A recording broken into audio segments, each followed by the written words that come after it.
Welcome to Revenue Boost, a marketing podcast, the ultimate resource for business leaders who need a boost in revenue and business growth. I'm your host, Carrie Curran, and with over 20 years of marketing agency experience driving client business growth, I now run RBMA, Revenue-Based Marketing Advisors, where we help businesses like yours effectively scale revenue growth. Visit revenuebasedmarketing.com or connect with me on LinkedIn.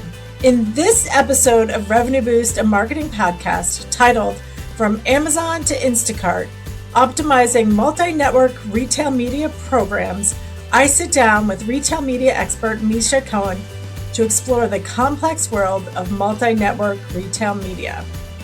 Misha shares her insights from years of working with Fortune 1000 brands, discussing everything from the evolution of RMNs and the consolidation of ad tech to the strategic use of data for optimizing ad spend and improving market share. Welcome, Misha.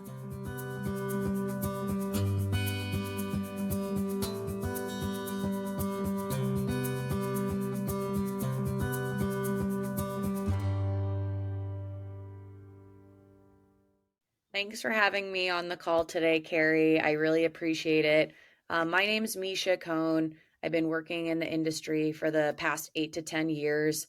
I currently work for Sky, working with Fortune 100, Fortune 1000 brands in a sales capacity, learning a lot about their goals, what they're working on, how we can help.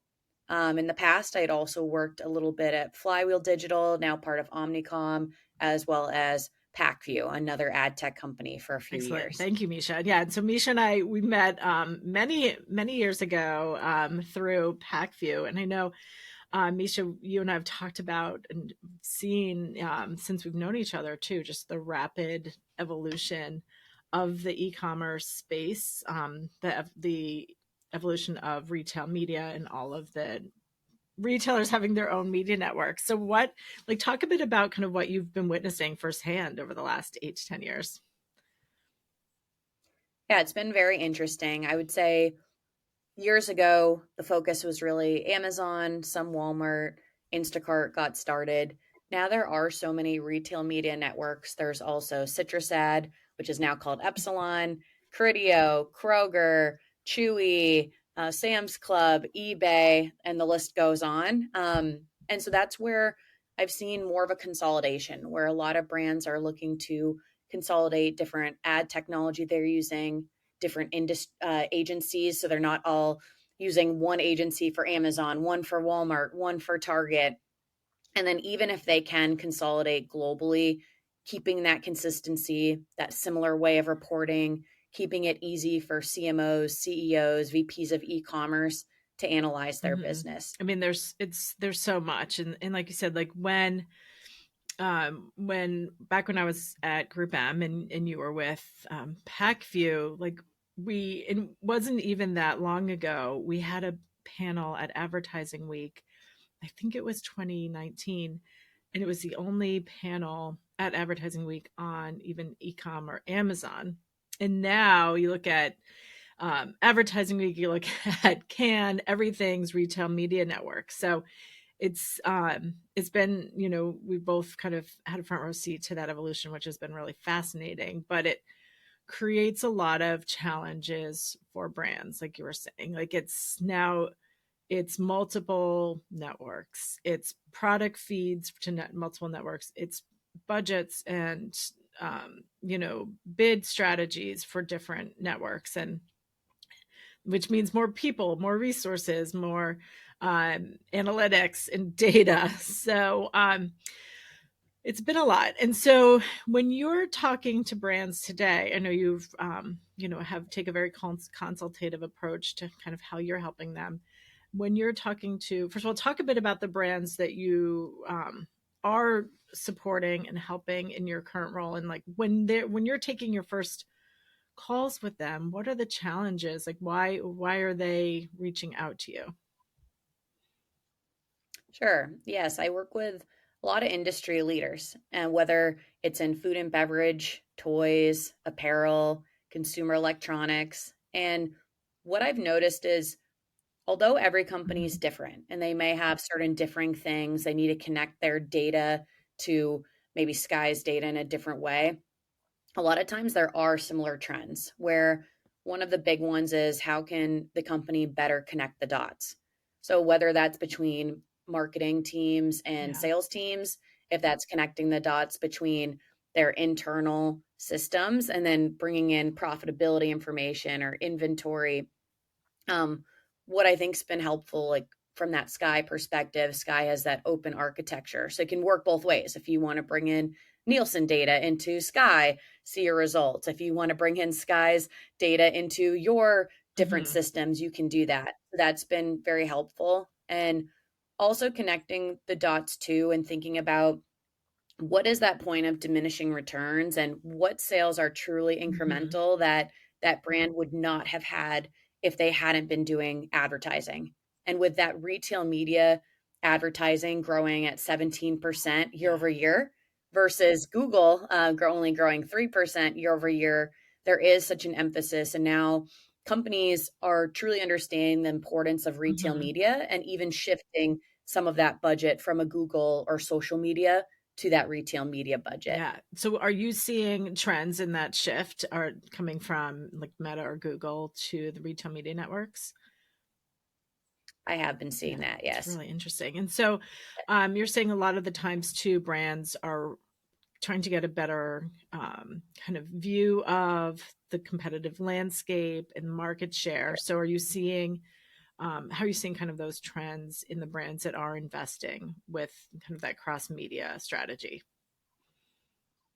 Sure, yeah. I've seen a lot of brands working with companies that can get them that data. So, such as with Hmm. Profitero, they can be able to show you what is that estimated sales data, what is that market share data for those competitors. I've seen a lot more differing trends where different strategies used to be more siloed versus even focusing on that competitor advantage.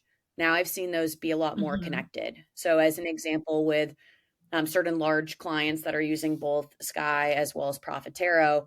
Now, what those clients are able to do is they can actually optimize, increase or decrease their bids or their ad budgets based off of competitor Oh, pricing, competitor interesting. availability, competitor buy box data. So it's taking that to a whole new level and making sure that that advertising spend is even more efficient to drive the most sales Yeah. possible. So it's are you seeing it's definitely impactful on the business results when they are taking that using that data and incorporating it into their strategy? Yeah. Exactly. And so are, how are brands kind of tackling multiple networks? Because from my perspective, I just keep thinking about, all right, it was, we had Amazon and you had Google, Amazon, Meta, and then you had Roundel, and then you had Walmart. And now it seems every Yeah. big retailer has their own retail media network. And it just seems like a lot. So talk about Yeah. like how are you helping or how are you seeing brands tackle that? Yeah, I think this space has been really interesting where it's kind of similar if you think about linear TV, how that's more been connected Mm-hmm. TV. Where nowadays, people might have a YouTube TV, they have Netflix, they have Hulu, they have Peacock. There's so many options. And what a lot of these enterprise brands are looking for is a one unified, one stop shop Mm-hmm. dashboard, marketing suite where they can have all the data in one place and can see Yeah. trends. And so, in that case, if they did want to have that budget Mm-hmm. fluidity and to take funds from, let's say, if it's a Amazon to an Instacart or an Instacart to Mm-hmm. Epsilon based off performance, they can do so. And then there's also certain companies like Sky that also has where you can do different scenario planning. So Okay. if you wanted to test out, okay, I want to see if I increase my budget by this amount, then what is that impact from both an ROI and a Mm-hmm. sales standpoint? And so that way, what you can be able to do is actually bring in your last 2 years of historical data, and then you can plan out more than a quarter in advance, being able to see a very accurate view, even with a 90% confidence interval of how you're going to perform. And so I think the more you can do that, incorporate brands as their own Mm-hmm. forecasts as well, test to see which is more accurate or a combination of both, working together and getting very integrated with those different brands too. So no, there's definitely a lot. It's a lot of data, and it sounds like the ability to collect that data from multiple sources and forecast, I think, is helping marketers get smarter for sure. Are there other kind of aspects or business challenges that brands have been talking about, or that you're hearing or seeing? Yeah, I would say a couple of them. One would be an example is that it used to be that people were optimizing towards ROAS. Now people are trying to look more into incrementality, so incremental sale and incremental ROAS. With that, there can be some challenges. I know from what I hear for certain companies, they might have a certain solution, but oh man, it might be more of a inverse share of voice times a ROAS number. So it might be a good fit for 3 out of 4 companies, but then 1 out of 4 of those biggest brands are like, this isn't really taking my performance all the way that it needs to be. And so I think if you can be able to look at more of that performance, getting very nitty gritty on a campaign and keyword level results or even product level incrementality.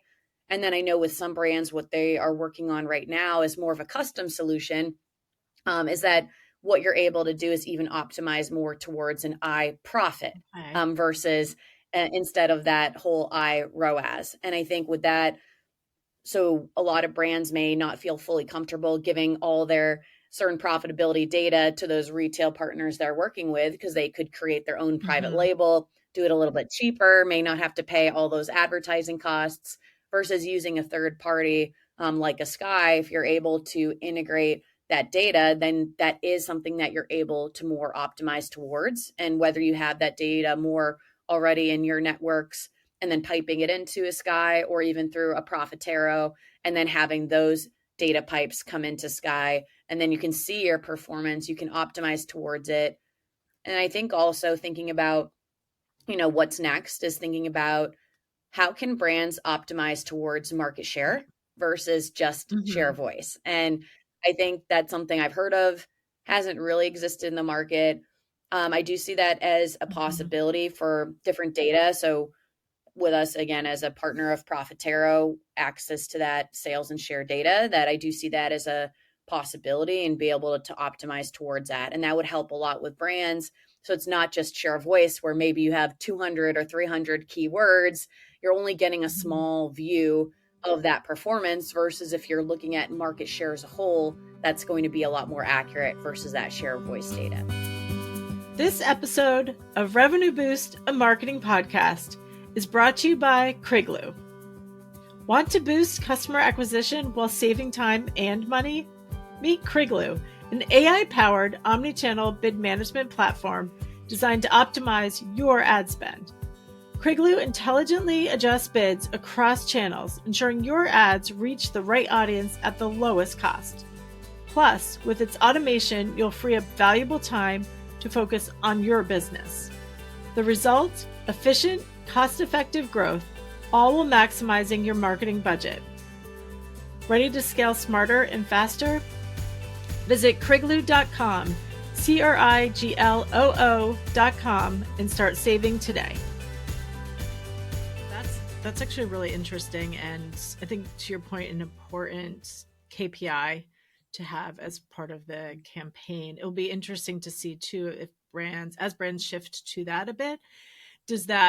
How does market share tie back to revenue, right? Is it and you mentioned before the point of diminishing returns, right? So the combination of optimizing to greater market share does that and the profitability, does that continue to drive revenue and get more profitable, or is there a point where kind of you're saturated, you're good, and it's kind of to continue that positioning?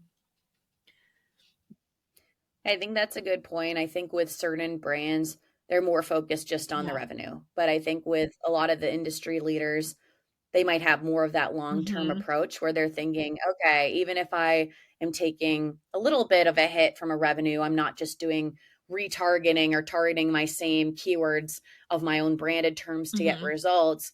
if I'm able to capture that market share from competitors, I will win in the long term. My brand will have that great reputation and continue bringing on Mm-hmm. newer and new to brand Yeah. clients. No, and to your point, I think that's not going to work for every brand at every stage of maturity, but I think you're so spot on with that being that's an additional value that retail media investment will bring if it's not just Yeah. focused on sales and direct response, and moving more up funnel, because that's where when I hear brands getting obsessed about incrementality, that's where I kind of like get nervous for them, because to your point, it's that market share that's going to help the longer term strategy. So, and brand growth and the conquesting the competition. So, um, Yeah. yeah, and so I love that, you and your teams are looking at that holistically, and working with, and brands are looking at that Yeah. holistically, because it needs to be a mix. Do you think that those trends will continue? I think that'll definitely continue. And I think another one too is a focus on different AI, where in the past it might have been more of a focus with automated Yeah. actions or Mm-hmm. optimization rules. And well, I still think that is a great solution for now. I think the end goal is how can you make an AI as accurate as possible. And I think it's still going to Mm-hmm. take time. Like if you think of, let's say, Chat GPT, where it can be pretty accurate in certain easier tasks. It can make it even easier. Like if you are a assistant principal and you need to write a welcome letter to freshman students coming into the school, might write you a really, really great email you can send out right Mm-hmm. away. I think sometimes if you think about, if you're like, hey, I want to write a letter, an email to a prospective client, and here's the industry I'm in, that doesn't have all that data, it might type in Mm-hmm. inaccurate things. And I think, over these next few years, is that's what we're going to see is AI take off. I know with certain companies have a focus on it. Other ones I might have worked for in the past, not as much, where it's more on that automated actions type of Mm-hmm. capabilities. But I do see that powerful. I think in some ways, especially more medium sized versus enterprise brands, they are having a lot of success with even bidding AI, seeing Mm-hmm. increased sales, increased ROAS, increased conversion rates. And then for also from a gen creative AI capabilities, that's becoming more popular now, where different companies are thinking, okay, instead of me doing a photo shoot, I'm having to spend hours and many dollars to create all these different Yeah. photos. If I'm able to create 10 good ones, can I create then another 100 that look similar but different to that photo? Or even working as part of Amazon's creative beta before, where it can generate some things. But again, those may or may not be perfect. Where I've known some leading CPG brands, they were working with Amazon. Oh man, the font of our name on this product in that creative was way too small. They have to give that feedback back to Amazon. So it's not a perfect system, but at the same time, it's getting Mm-hmm. closer. And even with certain things like for Sky's Celeste AI can give a lot of instructions, both for easy things like how do I set up day parting or intraday bidding, and then also what are my top 10 performing campaigns? What are my top and bottom performing keywords? How do I increase performance, and giving those steps? But I think the next step for all companies that I haven't really seen done yet is taking it a really even a step deeper, not just here's 10 steps to anyone can use to increase sales, but here's specific for you how to increase those sales from what you've been noticing as part of Yeah, that no, too. I see that being a huge benefit, and the AI for creative is something we're definitely going to see more and more. And I love Yeah. the consideration of, once you have all of this data, getting those customized recommendations, both on the bid management, but also on the creative strategies. So, lots to come from the AI impact, for sure. And so, um, I know you said you work with a lot of kind of challenger brands and the larger Fortune 500, 100 brands. What do you think? Do you have recommendations for a brand that maybe hasn't worked with a, a bid management or retail media management platform, like Sky? What would be your recommendation for one, determining if they are mature enough for partnering, but two, like how to get started. Sure. Yeah, I think that for a company that's very small, maybe they're spending less than $15,000 or $20,000 a month in ad spend, you can probably do that a lot more Mm-hmm. manually. You're not going to have as many keywords or products. But after that standpoint, and especially after like $50,000 in ad spend, I do think it's really important to use some level of an ad tech company because you're going to get a lot better results. You're going to be able to do keyword research besides just Amazon's auto campaigns. Like in Sky, what you can do is you can see what are the top performing keywords on even a Google, Mm-hmm. on a Meta, Instagram, Facebook, TikTok, that then you can utilize in your campaigns. So if you think about like with a top coconut water company I've worked with, they noticed a trend on TikTok and YouTube for natural cereal. So then it was saying that instead of milk, they people were using their coconut water as that milk, and then instead of cereal, people were using those different berries. And so then when applying that certain term then into more of their campaigns on a retail media side, that helped them boost those different sales, conversions, and more. And so that's where if people can incorporate those types of trends, I think that can be even more powerful versus a lot of folks are maybe looking at things a little bit more siloed in that case. That's a terrific example. And I love the incorporation of social and TikTok trends into your retail media strategy. So lots of benefits and value when the brands have the budget and the maturity. So this is great. Well, thank you, Misha. Thank you so much for joining us today. This has been awesome and always good to catch up with you and kind of get more insight on the rapid evolution of the e-com retail media space. So thank you for joining us today. Perfect. Thanks so much for your time. I really appreciate it. I hope you enjoyed this episode of Revenue Boost, a marketing podcast. For more episodes and to learn how you can boost your revenue, go to revenuebasedmarketing.com. And be sure to subscribe to Revenue Boost, a marketing podcast, so you don't miss more strategies for growing your business.